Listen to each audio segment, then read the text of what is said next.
One of the aspects of local church ministry that can oftentimes become extremely burdensome is the burden of pastoral counseling. And you may have your own philosophies and thoughts when it comes to pastoral counseling.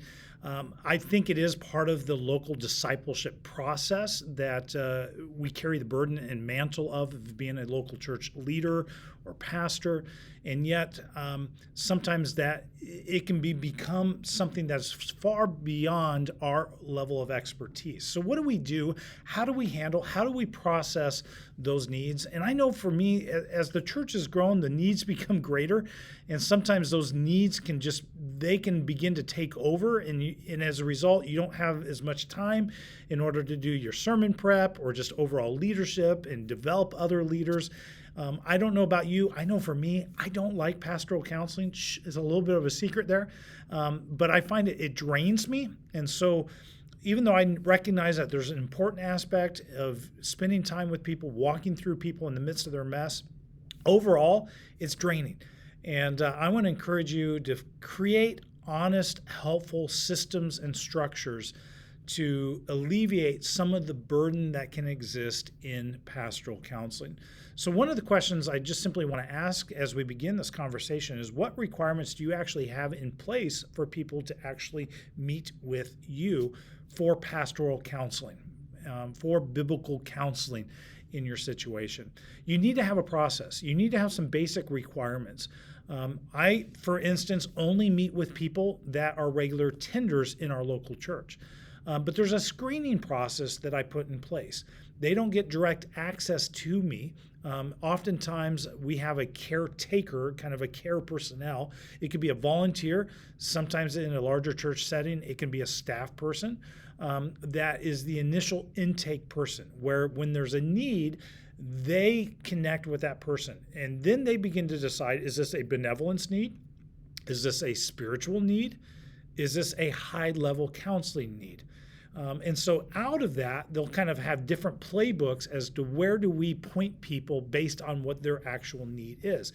If it's a benevolence need, we have a benevolence process that we actually send them to, and they actually fill out a benevolence request, and then that gets processed either with a key personnel, kind of a deacon within the local church, or an elder that gives some level of accountability and gives the stamp of approval that this meets our protocols in order to support that benevolence request. If it's a spiritual need, then it's kind of based on relationship and area of ministry and who we feel is the best fit to actually sit down with them and process their current circumstances. We will commit that we will only do max of 3 sessions of actual pastoral counseling, biblical counseling with people in our church. If it can't be taken care of in the first in just 3 sessions, then it is a professional level outsourcing component. And so that's where, at the same time, during the intake, is this just automatically some situations you can quickly assess and go, yeah, this is going to require a high level of expertise. And so let's just begin to outsource them immediately. Or maybe this is something we could take care of in 2 sessions, maybe 3 sessions, and won't necessarily necessitate them actually going to a professional level counselor. Which brings us to the next question. Do you have a process then in place to actually hand off to professional therapists if needed? I'm going to encourage you to build a network of professional, sound doctrine, biblical counselors within your community that can help you, and they can become a resource either to you as you do counseling, and you'll run into things that you go, yeah, I don't even know how to process this, or that you can just outsource directly, knowing that they are just this is going to be more time intensive, require multiple sessions. Maybe you're at a place as a church that you actually, part of your benevolence program, you actually help people financially handle outsourced counseling. If that is the case, I'm going to encourage you, don't pay for 100% of the counseling fees. You want to have them feel some of the pressure. It will help them show up and actually be a part of the process and own the process as well. Maybe it's something that you'll split 50-50 with that person, or we'll pay the initial 25%, and then as needed, why don't you come and talk to us, but we will never in excess of, let's say 60% or 75%, whatever you feel comfortable with. But you want to have that kind of in place and make it clear, have clarity surrounding what you will do and what you won't do. One of the things that's very helpful in this process is just to have a simple intake form for anybody that is requesting counseling.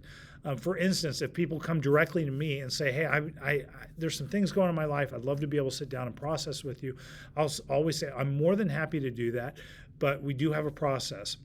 Here's the process. We'll send you a form, fill out the form, and then from there we'll help you assess what's the best direction and best person to actually sit down and have a conversation with. It may be me, it may be somebody else on our team, or it may be a professional counselor. But go ahead and fill this out and send it back to us, and then we'll process that to help assess where the best direction to be able to point you to in order to find help.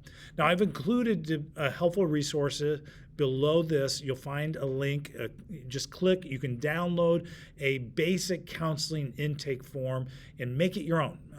And hopefully this will ease the process and make the process more efficient for you.